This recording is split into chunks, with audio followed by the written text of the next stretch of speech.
Hello, everybody.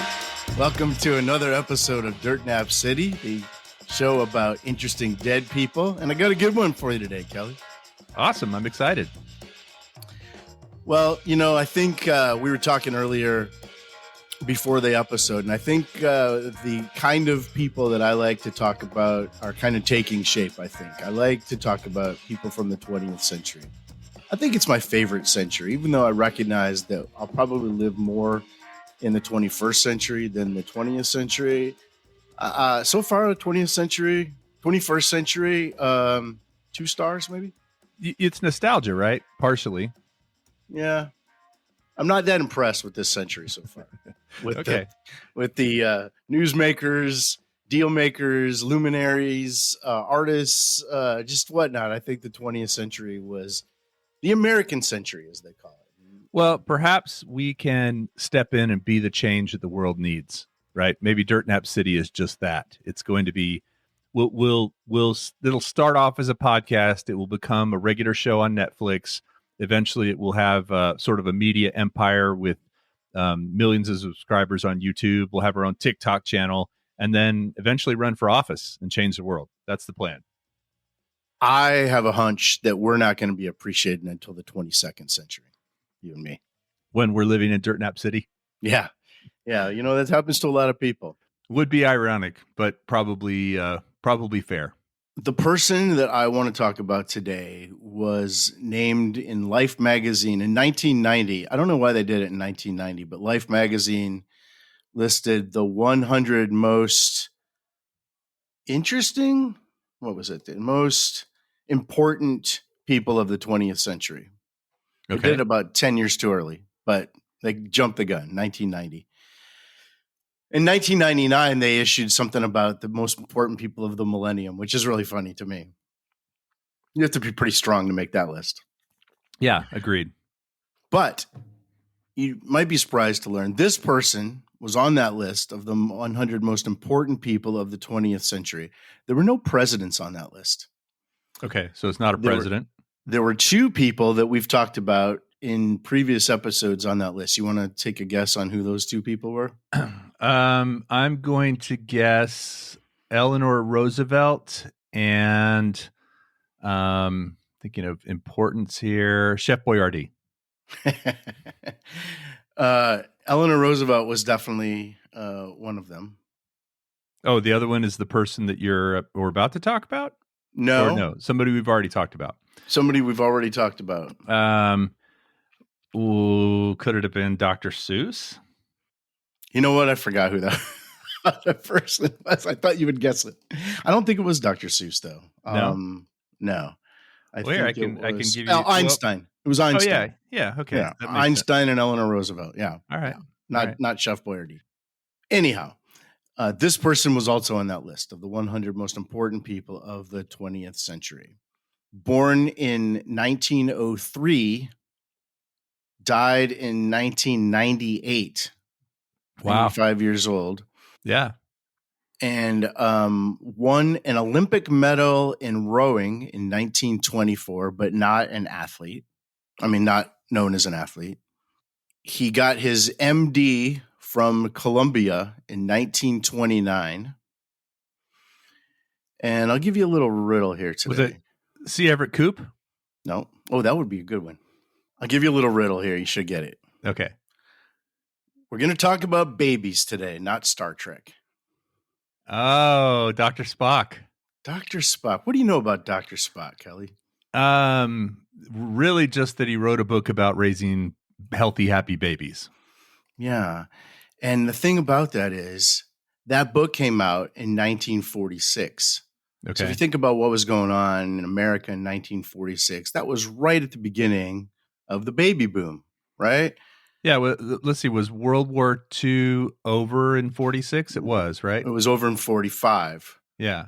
So that was the beginning of the baby boom. So all these old geezers that we know now as baby boomers, they were all being born from 1946 to 60 or whatever. I don't know how long that generation was supposed to last. They were the future hippies, counterculturalists, revolutionaries, that type. And our parents, right, exactly. This book came out in 1946, taught their parents how to raise them. So a lot of people say that this guy had the biggest influence on that generation, which was the largest generation of people that we've had yet. A lot of people say that he kind of formed these this kind of countercultural movement as babies. And some people are critical of it. Some people like it, but definitely still has an imprint today. And I'd like to hear your thoughts about, you raised a couple of kids yourself, and like to see if kind of these same thoughts about raising babies is still around today. Well, isn't a raisin baby called a grape? Ah, good one. Yeah, that's great. Yeah. Dad joke. Hashtag. Yeah, that's great. That's great. So wait. Let me ask you one other question. Before we get too much further, you did say something about the largest generation, or most babies born in a generation ever up to that point. Do you think currently we are exceeding that? Like each generation further is a larger generation? In other words, was that just because of the natural progression of more and more babies and more humans being born and Americans on this planet?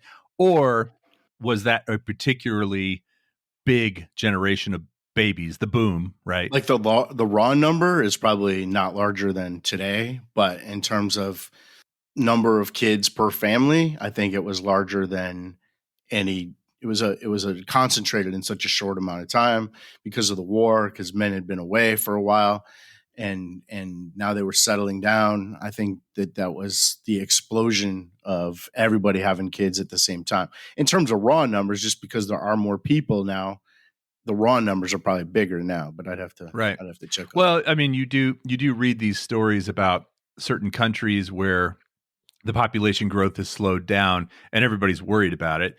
I'll just interject my little thought on that is that honestly, I feel like, well, this could get really political really quickly, but I feel like the planet is just generally overpopulated, and slowing down of population growth is not a bad thing, in my opinion. My parents did their part. I'm an only child, so yeah, way to go. Yeah, they got that government they got that stipend from the Chinese government to only have one kid. And if you've ever been to New Mexico or in the Arizona desert, there's plenty of room for everybody. We're not. Yeah, if you want to live in the Arizona desert, right? We just all tend to live on top of each other. That's the thing. True. All right, so let's get into Dr. Spock. Now, the first thing I mentioned, Star Trek. A lot of people mistakenly think that Dr. Spock was the guy on Star Trek, and I'm not a Trekkie or anything, but that is not true. His name was Mr. Spock. Yeah, and Leonard Nimoy did not write any baby books. No, and apparently it was completely coincidental that the writer of Star Trek, Gene Roddenberry, was looking for a 5-letter word that started with an S, and came up with Spock as kind of a nonsensical word, and it just was a total coincidence that it had to do with this. So I'll take him at his word. You may or may not know that I'm always conversing with ChatGPT, the artificial intelligence. I know you're into that. Yes. Yeah. So I asked it earlier today to write me a riddle that I was going to tell you about Dr. Spock, and it said and then it was really bad. So I told it wasn't funny, and then I said write a knock knock joke about Dr. Spock, and it went like this. It said knock knock. Who's there? Doctor Who? And said, no, not Doctor Who, Dr. Spock, live long and prosper. And then I said, why did you say live long and prosper? And it said, well, it was a play on words. It was a playful attempt to connect Dr.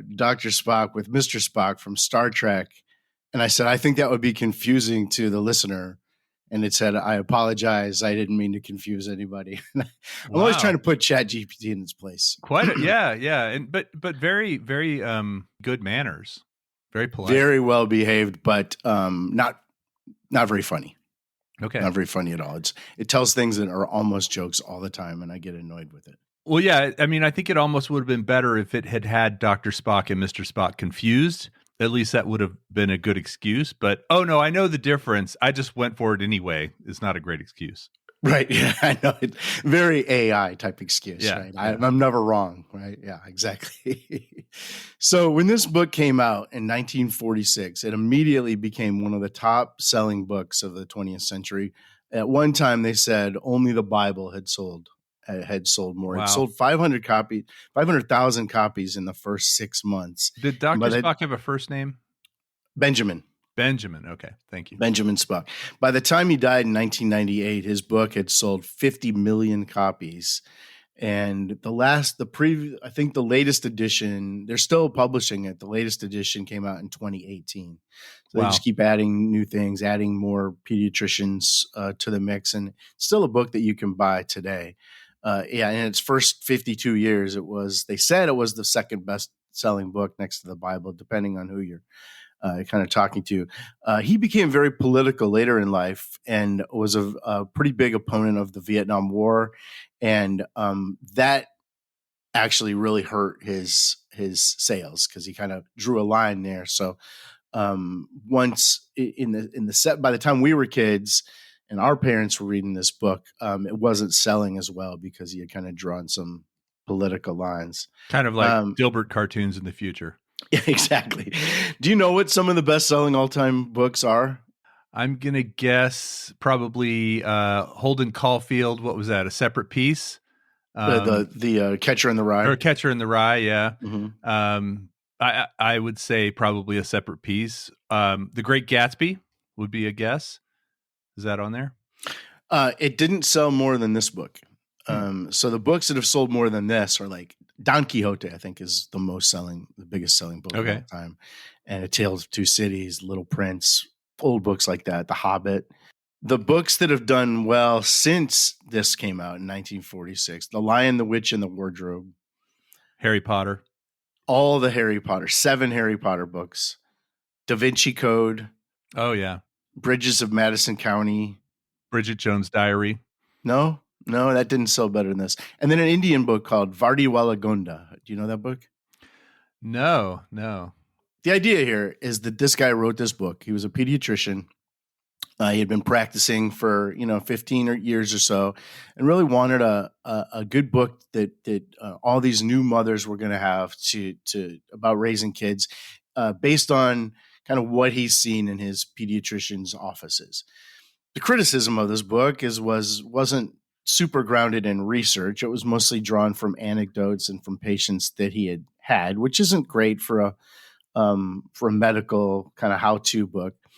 But up to that time, the old school thought of raising kids was completely different than what he was advising his patients. Like, how many times a day were you supposed to beat them? Yeah, exactly. So his book was called Baby and Child Care. That's the famous book that I keep talking. And he only really wrote this one book. He just kept coming out with different editions of it. He wrote other books about politics and old age and things like that. But this Baby and Child Care, was the one that everybody was buying.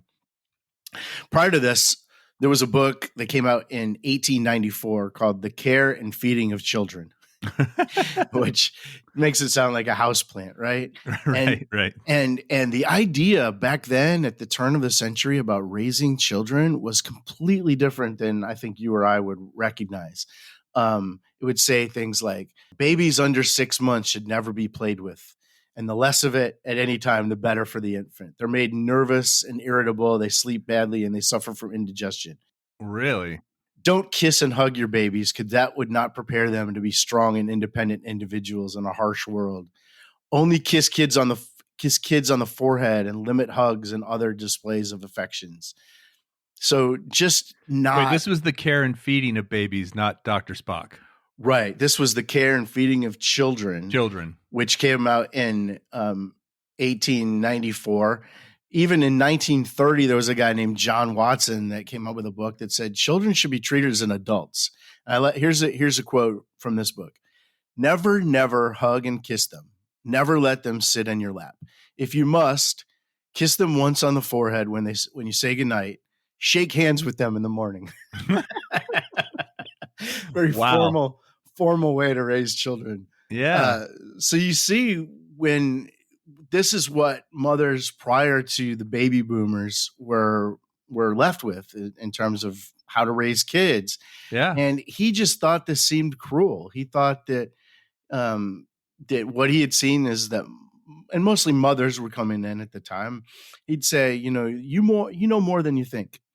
Trust your instincts, have confidence in your abilities, show affection to your kids, look at them as individuals. This was revolutionary. This idea, I mean, now we're on our third generation from this.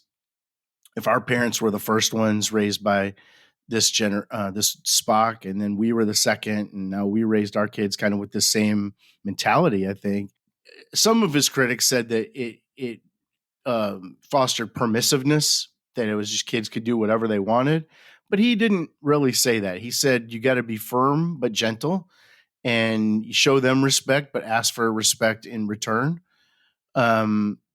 He changed the way he thought a lot of times, and he would put that in editions. In the 7th edition, which was published just a few weeks after he died, he recommended that all kids switch to a vegan diet at the age of 2.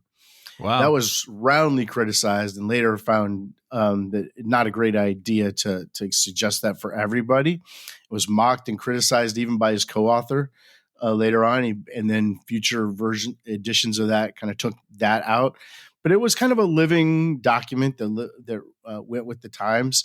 There was a lot that changed in terms of gender roles, and in the role of a dad in raising kids, that they should be more involved. And he would say, even if you have to play with them for 15 minutes and then tell them, I have to read the paper now, is better than being at the zoo all day disinterested, Yeah. So, he was opening up that idea that dads could play with kids too, and that playing with kids was good, and that you don't have to just shake their hand in the morning. So Right. This stuff it seems second nature now, but it was very revolutionary at the time. Wow. And as you said, probably most revolutionary, for that first generation to actually read the thing, right? Because that's not how they were probably raised. And some of those things that you said about the care and feeding of children, that's just wow. I mean, I guess from that age when people were less, I guess they showed their emotions less, and they were less affectionate, and hygiene wasn't as good, right? So probably smelled a lot worse. And so I could sort of see where that was coming from, but for a parent to read that and have the urge or the instinct to want to hug or comfort a child and then be told, no, don't do that. That's really weird.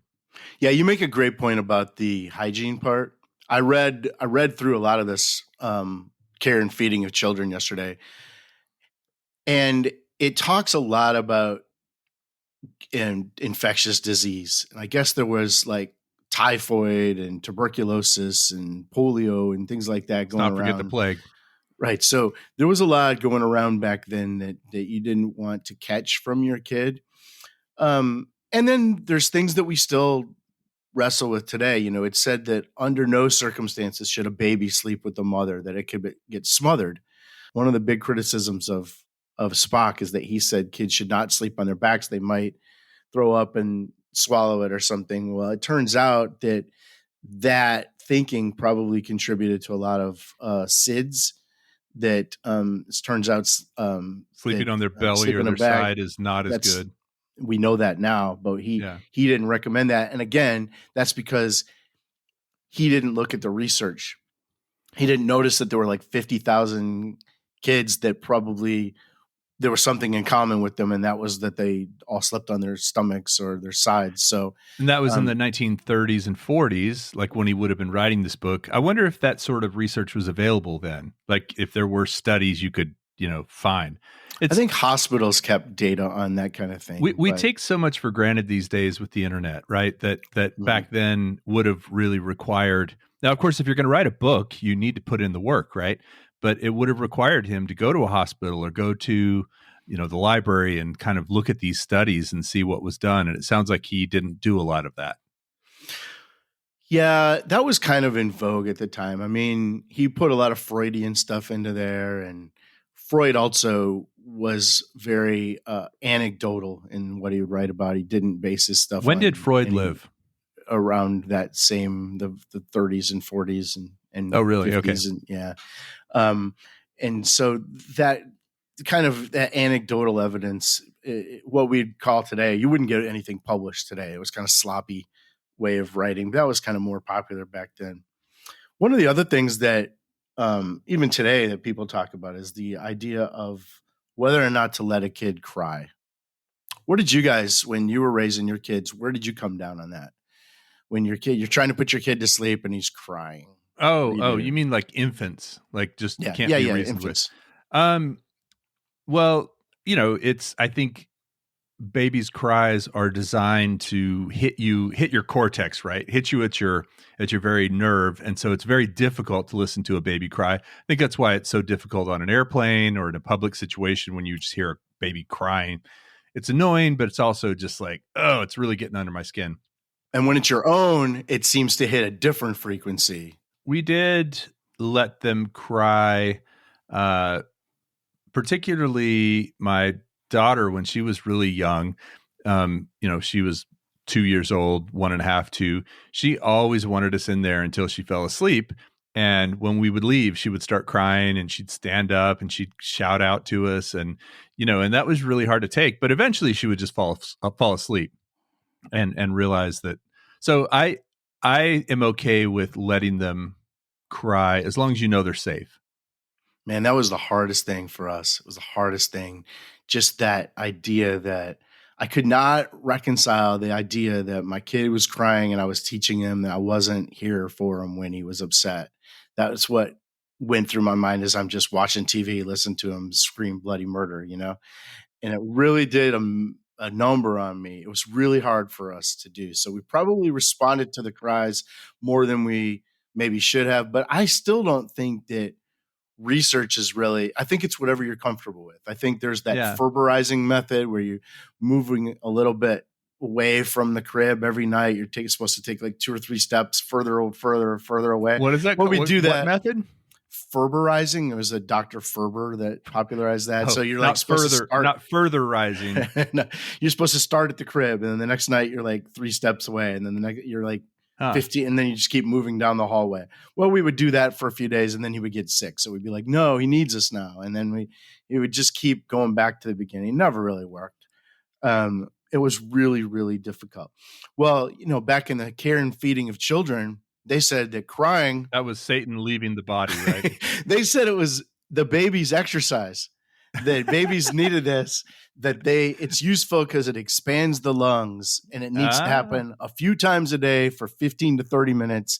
It's the baby's exercise. And 15 to 30? That's a lot of crying. Yeah. And then at night they said, let the baby cry for 2 to 3 hours. Wow. Yeah. They didn't play back then. They were, I mean, you think about it, people were a lot tougher back then. That Is that a result? No, I think you're right. I think that when you read these books from back in the day, their main thing that they didn't want was spoiled kids. Yeah. Like that was the number one thing that they were trying to prevent, which I think is funny. I think it's funny that we've made it where, I mean, obviously nobody wants a brat, but I think it's funny where we've made spoiled the worst thing you can be, worse than a hateful person or a mean person or a racist person. We've made spoiled like the gold standard of what you don't want with a kid. And I don't really get that. Well, I have a couple of thoughts on that. First of all, it was probably harder to be spoiled back then because there wasn't as much stuff, right? It was, and by spoiled, I'm talking about just having everything you want. I want a pet, I want a computer, I want a video game system. All that stuff is so easily attainable today that we tend to just give it to our children. And so there's that trap you can fall into. But also, I mean, I just can't stand spoiled, entitled people. I don't like that as an adult. I think that falls into a category of a very, I don't know, terse and unsympathetic and unempathetic adult if you're spoiled as a child. It can be. It also doesn't necessarily mean there's a straight line between giving kids what they want, particularly when they're infants and they're crying. to that kind of behavior when they're older. I Well, think we're just trying to draw that line because it makes sense, but I don't know if that's true either. There's also the notion of what are you talking about giving them? Are you talking about giving them every single thing they want because they demand it? Or are you talking about giving them your time, your affection, your Right. praise, those kind of things? I don't think you can spoil somebody by being loving to them, but you also have to know when to say no and draw a line and say, no, that's not acceptable. Or you had that yesterday, so we're not having it again today, but you can do it in a loving way. I love the way you put that, that I don't think you can spoil a kid with too much time, attention or affection or love. And I think that's what some of that old school thinking of Holt and Watson were back in the day, is they just thought that if you give them attention, you're spoiling them. I think we're sophisticated enough now to know that it's probably material things and not knowing the value of hard work and all that spoils a kid, not coming to their aid when they're in trouble. That's not spoiling a kid. That's my personal opinion. But the other thing, I guess, Alex, that I'd like to kind of mention on that and explore on that is you're also teaching them that to be less self-reliant in some cases if you do bail kids out every single time. And by that, I mean, like, being afraid of things, like being afraid of a dog, let's say, because I know people whose children are just terrified of dogs. They're not, and I'm not value judging dog people versus non-dog people, but I've always kind of felt like that's an easy thing to teach a child, to be relaxed around animals, just to show them that you don't have to be scared. And I think that gets passed down, right? If they see their parents being skittish around animals, then they're going to be skittish around animals. But for me, I've always kind of felt like you'd be doing a disservice by being overprotective in those cases, by sheltering kids and not letting them have a little bit of struggle, not letting them make some mistakes, not letting them get a few bruises and bumps, because that's the best way to learn, I think. Yeah, sure. What about pacifiers? That was a very controversial thing back in the day. We never did that. You consciously decided not to do pacifiers? I don't even think we ever thought of it. So it wasn't like we decided one way or the other. We just didn't. It just wasn't on our radar. Really? Yeah, there were bottles, but not pacifiers. So you never got one as a gift and said, we're not doing that?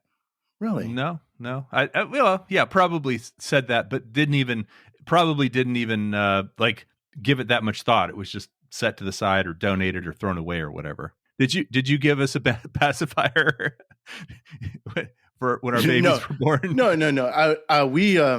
We didn't. I think we didn't have a problem with it, but our son didn't like them. So it wasn't, but I see some kids that like are addicted to their binkies. What did Spock have to say about pacifiers? Well, I know that the old heads back in the day did not like them. I don't know if Spock weighed in on pacifiers. I think he probably would have said, it depends on the kid. I think the big thing that he did was he looked at every kid as an individual. And then he said, you got to learn your kid, and some kids like different things, and get to know your kid, which I think is great advice, and not thinking that they're all going to be the same. His thing was that natural loving care is the most important thing. If you think at that moment that you need to use a binky, don't feel like he's telling you can't do it. I think his overall thing was you can't mess them up that much. And I think research has shown that you really can't mess them up that much. There's a lot of bad parents out there, and kids still turn out as okay adults. And every bad person isn't a result of a bad childhood either. In fact, a lot of times, lovely people are results of bad parenting. So you can't mess them up too much, but it sure is stressful raising kids and trying to do it the right way, isn't it? Well, and it's funny you mentioned, you started this whole conversation off about with the 21st century not being, getting 2 stars on your review and not being your favorite. I think we have to take some of the blame for what's going on with young people today as their parents, and then our parents have to take some of the blame for what's going on with us and with our, everybody kind of pushes the world in a slightly different direction, and if the next generation doesn't course correct, then it tends to get really askew until someone does make a big major, shift steering. So I guess, you saying that you weren't a big fan of the 21st century, I wonder if maybe Dr. Spock did us a disservice with this book, because That's the criticism. That's the criticism, that there's a lot of people out there that said he turned out a generation of coddled infants that developed into demanding little tyrants. And that DLTs, baby. They've grown up to be unkempt, irresponsible, destructive, drug addicts, hedonistic. I love the word unkempt. Yeah. Are you kempt? You and I are kempt, but we're not unkempt. These were the dirty hippies, man. Yeah. And grew up in, and there are, like you said, there are parents. I always think it's funny when people criticize kids today when they're the generation that raised the kids today. So right. It wouldn't be right for you and me to criticize kids today, because that's partly our fault if there's anything wrong with kids today, right? Yeah. Did I hand my kid a iPad when he was 4? Yes, I did.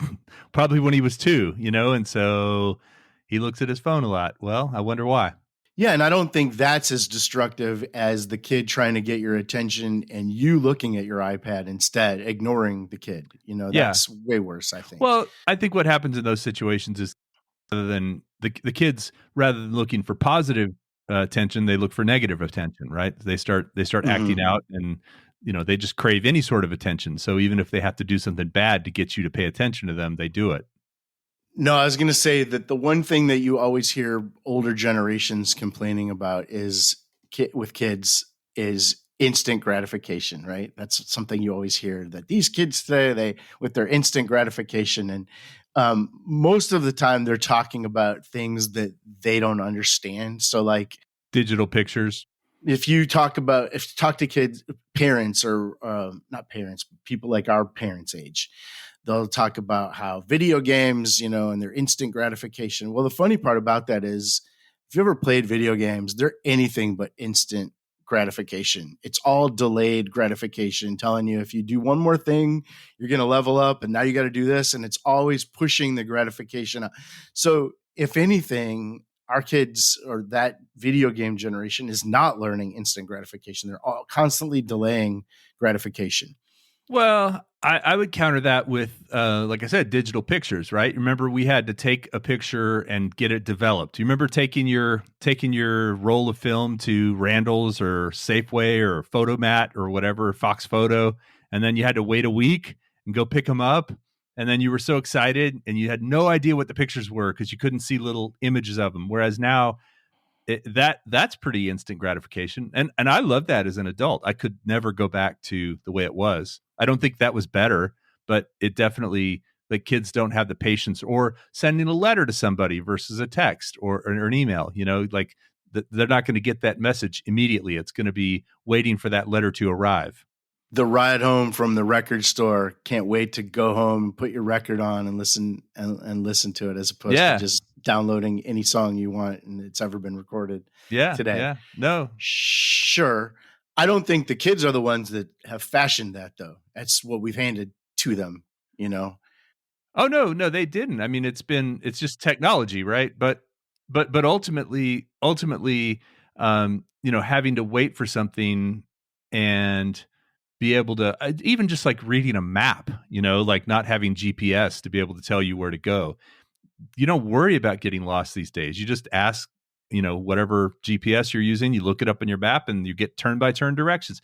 In some ways, those sort of things have become so much easier, but then the more, I guess some of the more tangible human relationship things have become harder. Yeah. And the kids will tell you that. That they don't know how to communicate with each other as well as they see us doing. Yeah. The other big thing that came out of that generation, I think, was the importance of self-confidence. And if you meet people from other cultures, sometimes they'll talk about how Americans are obsessed with having self-confidence and obsessed with being told that they're important and being told that, and this came right from Spock. I mean, he talked about kids need to, be appreciated for what they are. This was a quote. He said, "Children need to be appreciated for what they are, even if they are homely, unkempt, or clumsy or slow. They'll grow up with confidence as themselves, happy. they'll have a spirit that makes the best of all the capacities that they do have and all the opportunities that come their way. That happiness and self-confidence was the most important thing to have. And that a reality check and someone telling them you're not all that is not what we need to do.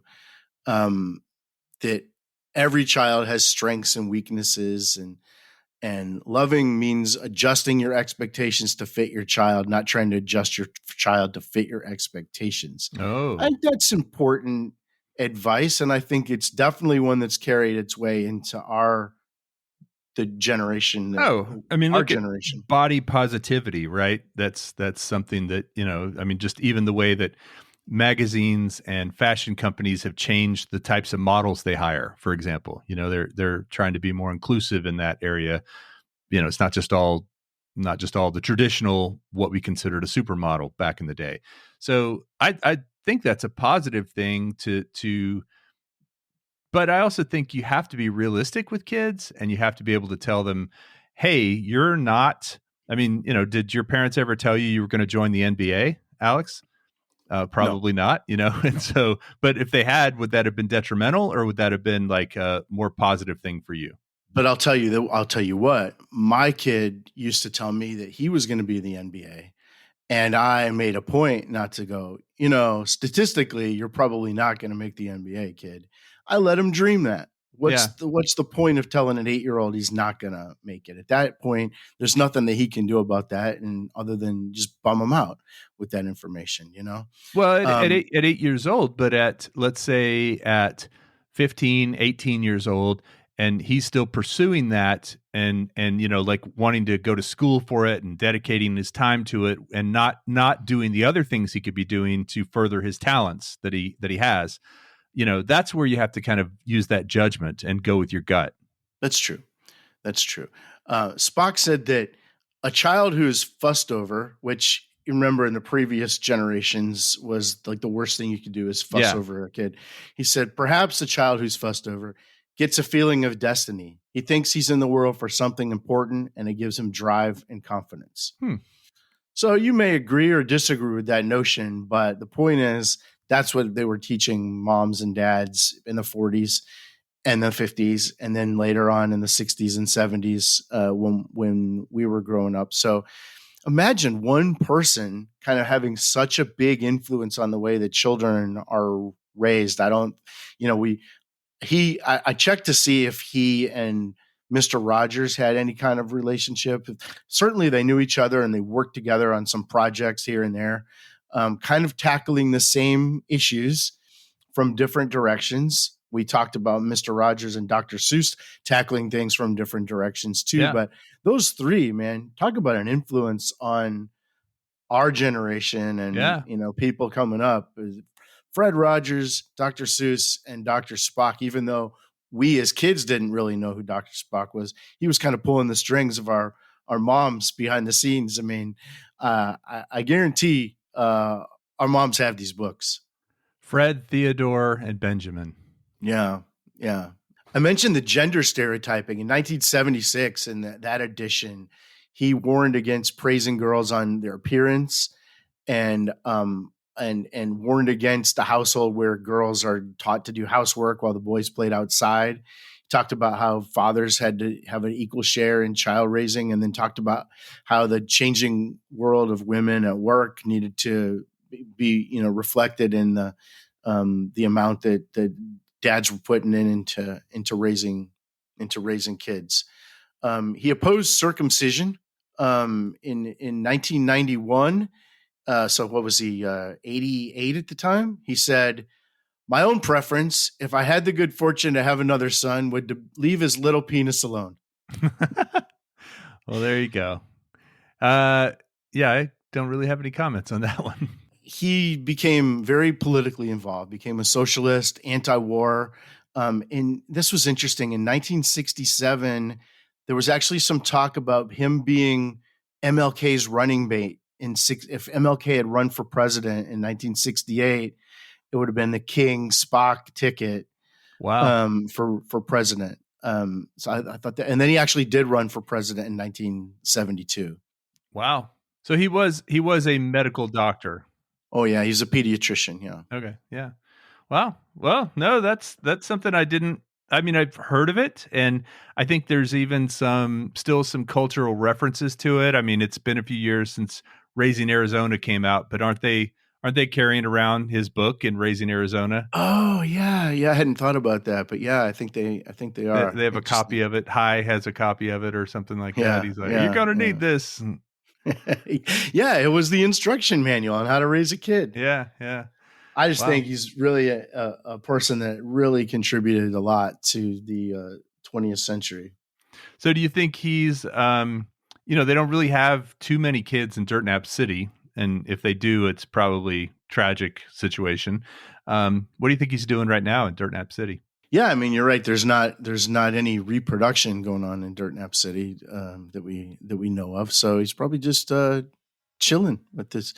I always think it's awkward when people in Dirt Nap City have multiple wives that they have to deal with. Oh I don't know yeah. how 'Cause it they're both necessarily around. goes with that. Yeah, but Yeah. he was married for a long time and then got divorced and then married again he was married when he was in his I think when he was 74, he got married to somebody who was like 35, and said that they're both together. They're both 16 when they're around each other. So she might still be alive. She might be. Yeah. Second wife of Dr. Spock. Maybe we could get her on as a guest. Yeah, we should. We should. Well, Alex, that was interesting. Very, very unexpected. That's not anybody that would have ever been on my radar for the show. But as you said, very much a behind the scenes and even though well known, not well known kind of person that had a big influence on the world. Yeah, I like to do the ones where you've heard the name, but beyond that, you don't know much about it. Yeah, well, that's exactly the mission of this show, folks. Well, thanks, Kelly. Thanks for listening to Dr. Spock. And thank you, everybody out there, for listening. Keep sending those emails. We're getting tons of those emails. If you want parenting advice, just write, not at Dirt Nap City, and we'll give you the best advice we can. Absolutely. All right, everybody. Take care. Take it easy, Kelly. Bye. All right. Thanks, Alex. Adios.